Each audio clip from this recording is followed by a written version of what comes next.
Hi, welcome to HowtoDandD. My name is Fred Wheeler and today I want to talk about Dungeons & Dragons 5e, and this is a review of Princes of the Apocalypse. Now this has been out for quite a while. It's part of the Elemental Evil storyline, and I actually started trying to run this adventure as the Dungeon Master a long time ago, and my players said, "Fred, we don't like it. Can we please play something else?" I can't give you a perspective on this in terms of a Dungeon Master because I haven't played through the whole thing, not running it anyway.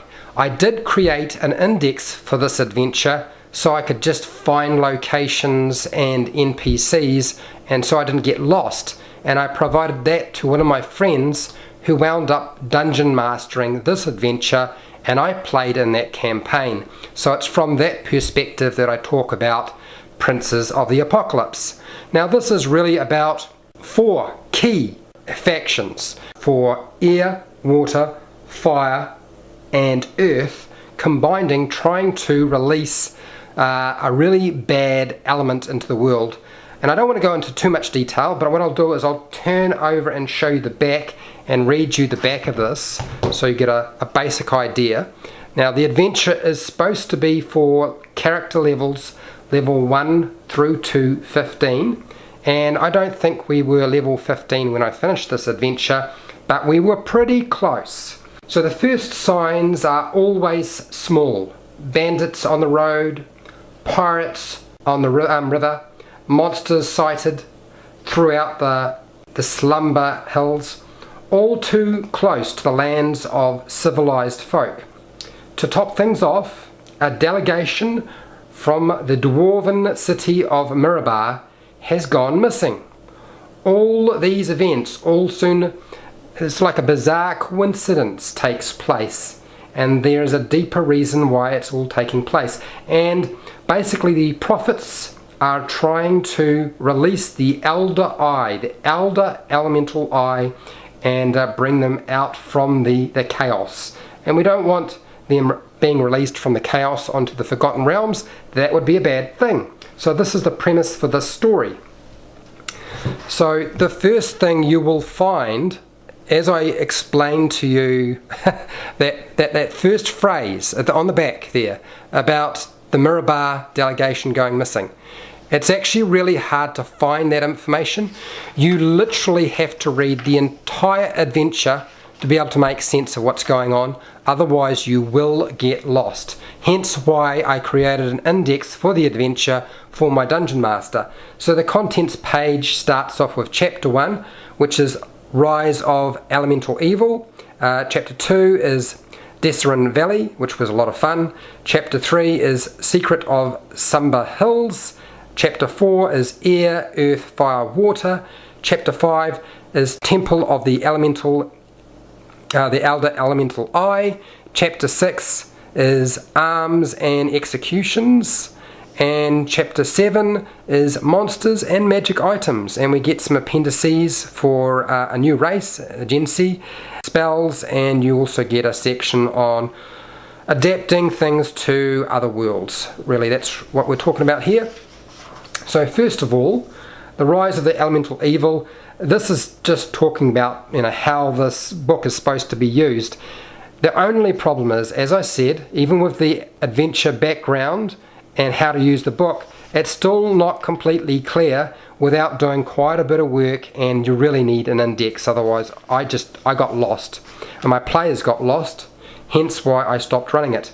It talks about the different cults, so the cult of the Black Earth, and each one has a different symbol. We also have the cult of the Crushing Wave, which is the water cult, the cult of the Eternal Flame and their symbol, and they have hand signals that are talked about in the book that you can use to describe or show players how the cultists interact with each other. Cult of the Howling Hatred is Air Elemental cult, and then the adventure hooks. Now there's quite a lot of adventure hooks, and this is one of the things I thought was really impressive because there are so many. 1, 2, 3, 4, 5, 6. I'm still counting, and there's more adventure hooks on the back page. So they actually put a good page or more worth of just adventure hooks just to get them started into the adventure. So use them if you can. It's a good idea, and I like a lot of them. Not all of them are great, but they're not too bad. Then we get the different factions. So the Harpers are talked about, Lord's Alliance, Zenth, and then we get into preparing to play. Next is Chapter 2, which is Desserin Valley. Now this is basically your major location that your characters will be adventuring through, and they're going to start probably at Red Larch or somewhere close by. It talks a little bit about the history, some current events.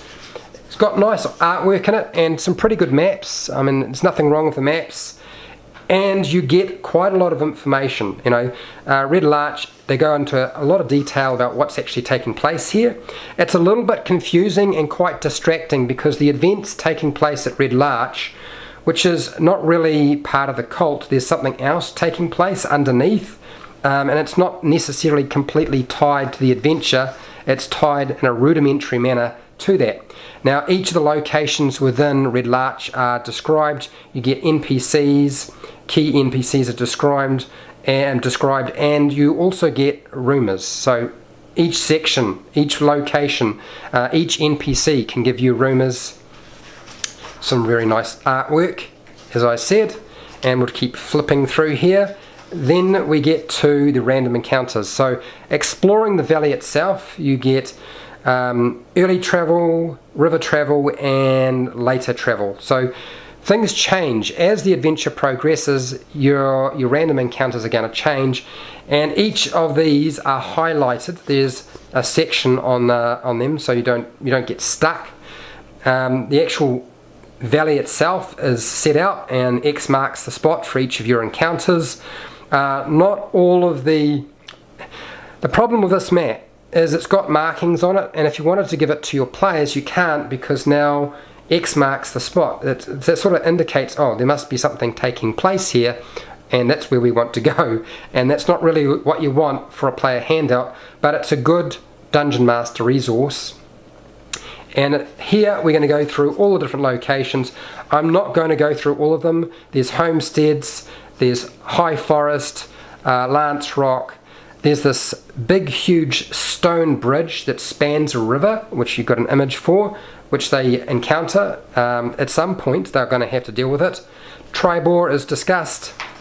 Lots of different information on the different locations. And then we get to Chapter 3, which is Secret of Sumber Hills.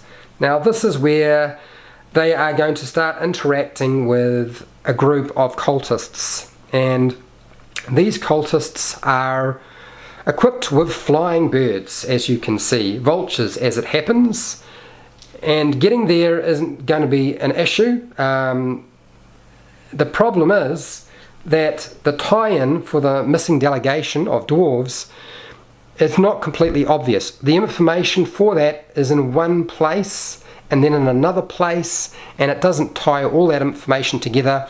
So starting them out so that they actually find the missing delegation or know that the missing delegation is important requires a lot of effort by the Dungeon Master to point them in the right direction without getting lost. And fortunately for us, we had a player who wrote down absolutely everything, and that's the only reason we managed to get through the adventure. Otherwise we would have got stuck.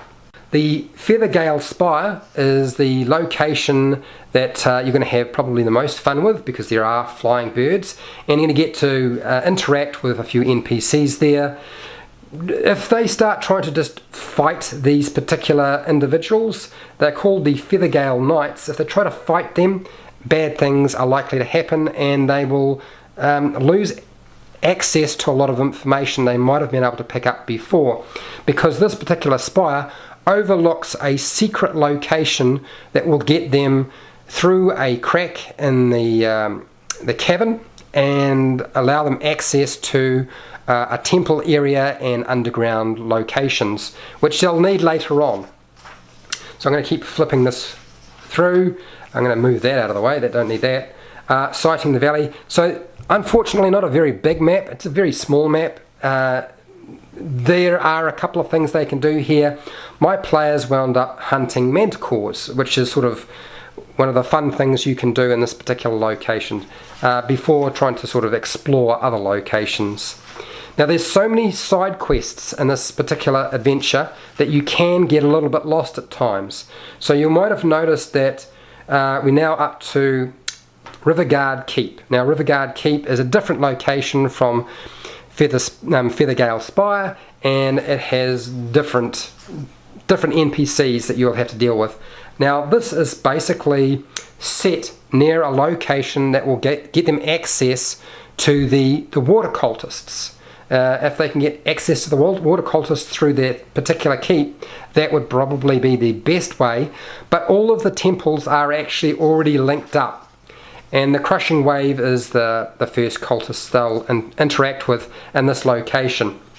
Most of it I found was pretty standard. It's commoners and thugs and maybe a couple of ghouls, so a werebear, stuff like that. Mostly humans, not a lot of monsters as such. Lots of guards.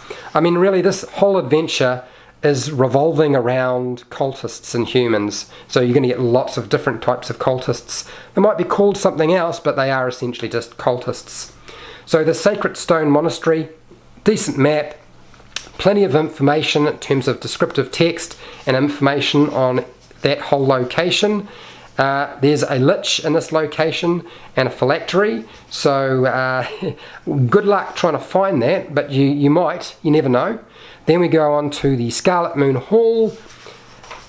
Now each of these locations are slightly separated, so you need to make sure as you're adventuring that when you have completed an area, you understand which location leads down into the earth to whatever temple area you need to get to. And as I said, each of the temple areas actually link up in some way if you do it right. This is actually quite a tough little encounter. I found it quite difficult. We wound up getting foobarred quite badly in this location. Lots of fire elementalists, occultists. You just got to be careful with fire, as always, right? Don't play with fire. Chapter 4 is air, earth, fire and water, and this is where you're supposed to try and root out the evil. This location is made up of mostly, there's a little section on the cultists retaliating, but it's mostly made up of the different temples. This is the chapter that highlights the Temple of the Howling Hatred and its locations, gives you a fantastic map. I didn't necessarily enjoy the temples. They just felt like dungeons that were attached, and you felt like you sort of, okay, I can get from this dungeon to that dungeon, but it's not necessarily the most interesting part of the adventure. Temple of the Crushing Wave, it's a good map. Nothing wrong with the map work in this particular adventure. It's all pretty stellar, really. You'll find, as I said, this is all about the different temples. I'm just going to flick through, get past this. Some nice artwork, as always. I like the full page artwork and the half page artwork. I'm not fond of when they have just like a tiny little image. Now you can see I'm only maybe not even halfway through this book. There's so much information, and because it's a sandbox like adventure, it really is. It's not linear in any way. You literally have to read everything to know what's going on, or you're going to find yourself having to stop in the middle of play and read sections so you can catch your players up. And that happened to me in my game with my Dungeon Master many times. We have the Temple of the Black Earth, which is highlighted next. Lots of location areas and another fantastic map. Nothing wrong with the maps. They're all well laid out, easy to read, easy to identify. And you get a few different monsters in each of the different temples, but not a huge amount. Like I said, it's mostly cultists. Nice piece of artwork here. Temple of the Eternal Flame. So this is the last, I believe, is it the last one? I think it is the last one. Another location map. At least what they've done is they've formatted it so that you've got a number for your location, a descriptive text, and it's sort of, different from the rest of the text, and monsters are highlighted in bold, things like that. Different locations are bolded up as a header. That's helpful. That certainly makes it a lot easier.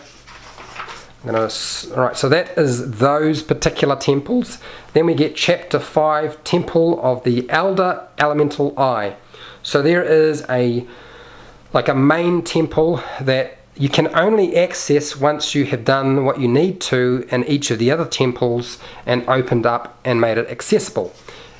So this particular chapter highlights that. The Fane of the Eye.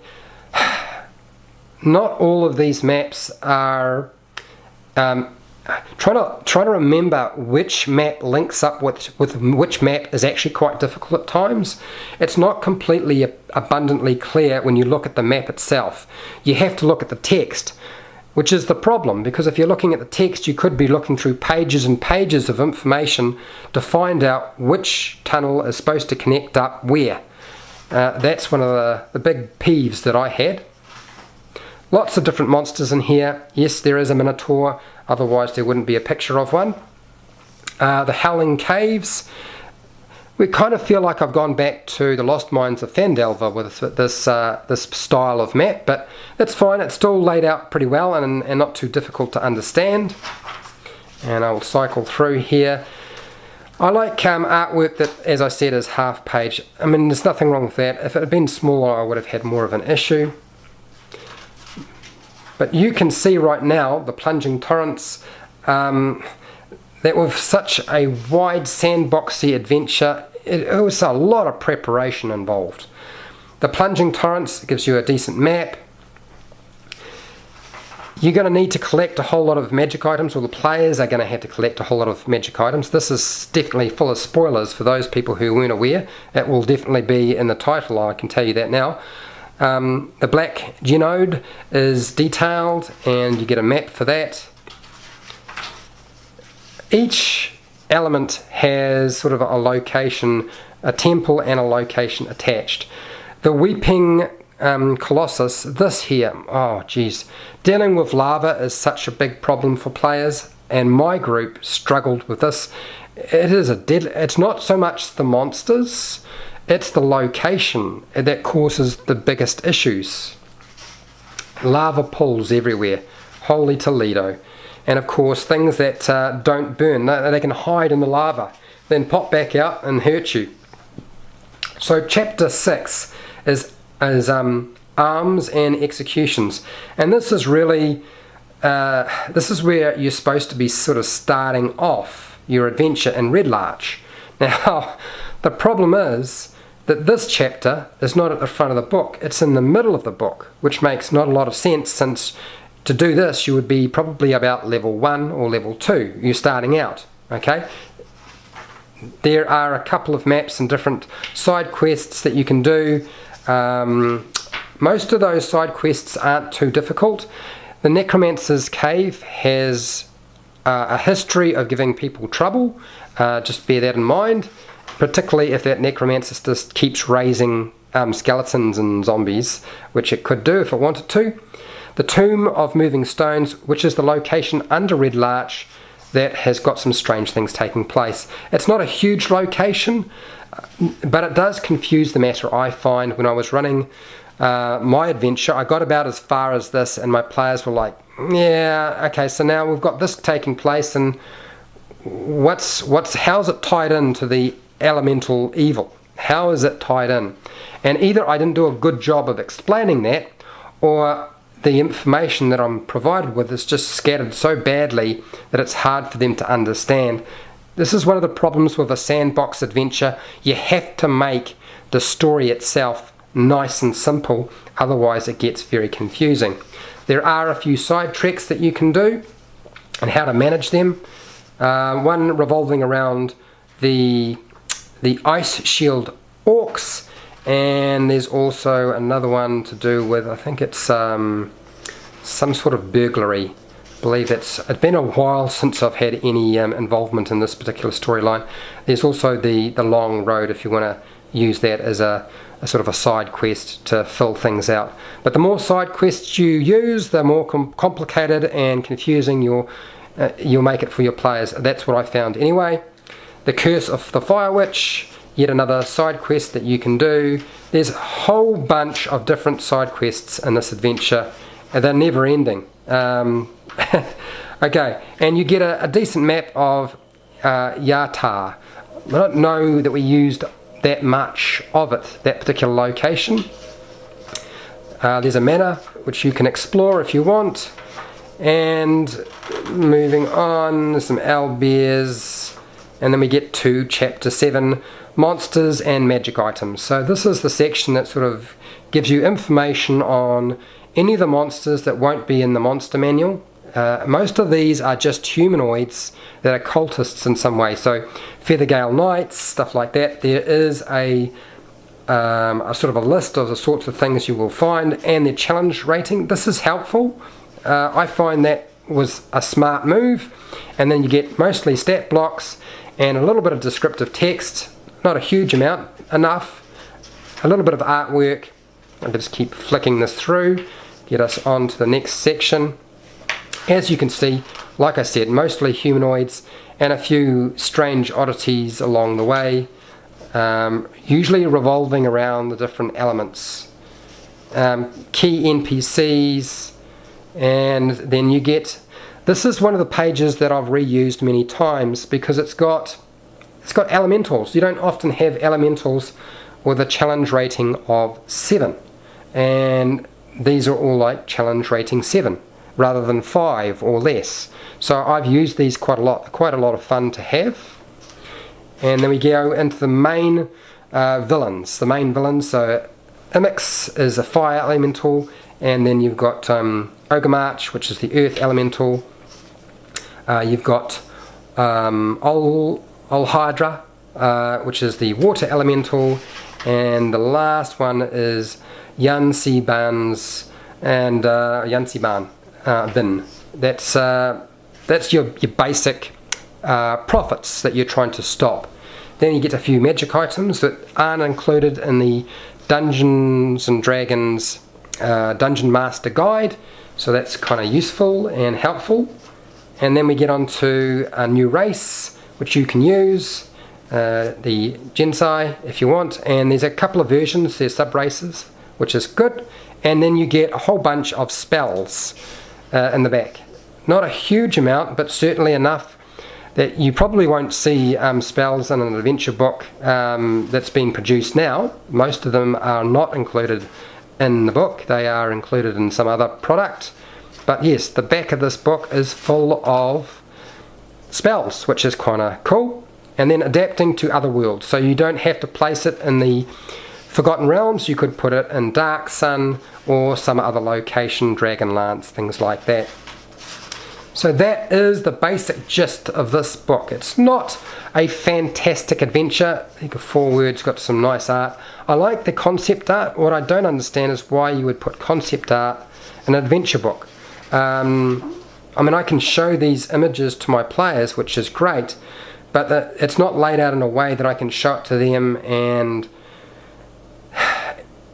it would make sense. So yeah, still nice to see it. I would actually have preferred to see concept art or concept art in a separate book, just a book on concept art. That would have been really cool. Now, I don't particularly like this adventure. I personally feel this adventure is full of problems, hence why I stopped running it, and hence why I wound up playing it and somebody else DM'd it. And they really struggled. I remember my Dungeon Master saying, "I'm so glad you made that index, I get lost so easily." So I don't think this is a fantastic product, but if you want to play it, my suggestion to you is, if you have a look around, you should be able to find the index that I made on the Dungeons and Dragons 5e Facebook group. If you have a look there, I'm pretty sure I downloaded it to that particular site, and if I get a chance, I'll make sure I include it in the description as well. Now, if you found this video helpful or informative, please share, like and subscribe. Make a comment below if you have any questions about Princes of the Apocalypse, and I'll answer some of those questions. I probably can't answer all of them. I think I've covered most of the stuff you needed to know, but not everything. I mean, in broad brush strokes, really, not absolutely everything. It's a huge book, and as I said, it's a sandbox adventure, so hard to sort of follow sometimes. Anyway, till next time, keep rolling those 20s.